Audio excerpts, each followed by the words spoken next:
Hi, everyone. So for my case study presentation, I wanted to look at the Johnny Depp versus Amber Heard case that happened earlier this year.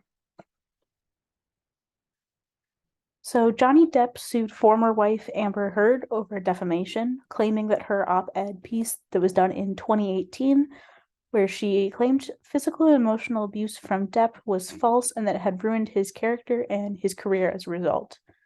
The op-ed piece led millions to believe that Johnny Depp was abusive, when, in reality, the evidence sides with Amber Heard being the physically and emotionally abusive party. As a result, Depp lost several standing contracts and additional job opportunities. The case was widely publicized, and it is generally believed that Amber Heard committed perjury while on the stand testifying against Depp. Perjury has four elements. The declarant took an oath to testify truthfully. They willfully made a false statement contrary to that oath.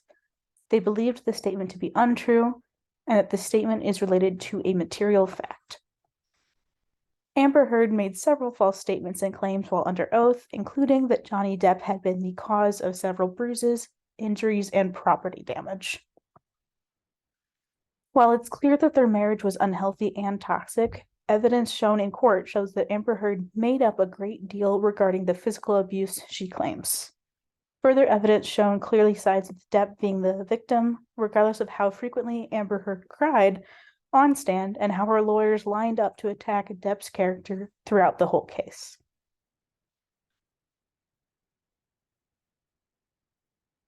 The Supreme Court has previously observed that perjury is an obstruction of justice, although very few who commit perjury under oath are actually prosecuted for doing so.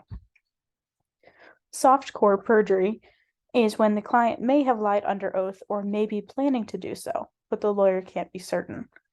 It's possible that the client may consistently change their stories each time they tell it, little by little. The most infamous example of this in the Depp versus Heard case was Amber Heard claiming how she had to do her makeup in order to cover up alleged bruises from Depp.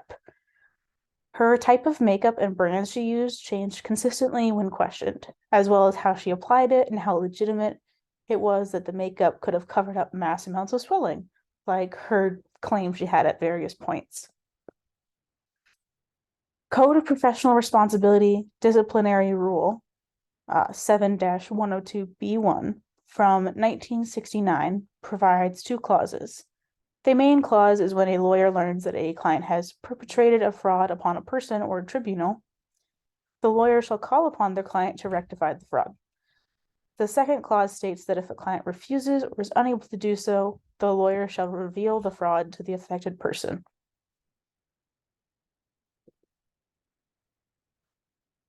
This case helps us understand what perjury and lying under oath is like in a modern popular case. I don't know about you guys, but I think this is an extremely popular, well-televised case, and it was really interesting to see it play out day by day. We see the impact of what committing perjury does on people who are not guilty of something. So, for example, the physical abuse Amber Heard claims she received from Johnny Depp. We saw how those lies affected him. Amber Heard held on to her claims through the whole trial, even when physical evidence proved otherwise. She was very desperate for people to believe her, that she was willing to twist her stories and claims to fit her own narrative. Some people still side with Amber Heard's story, which makes some skeptical if she truly committed perjury or not, because why would you side with her story if she actually committed perjury under oath? Perjury is not often prosecuted, which also leads to the same skeptics believing her side of the story because she hasn't gotten any sort of legal trouble for the alleged perjury that took place. Other skeptics also question if her lawyers were aware of some of the stories being fictitious or if they encouraged her to retell false stories with these varying details. Depending on the reality of this, that could change a lot for how we perceive her side of the story and how reliable her testimony actually was. And here are my references. Thank you for watching.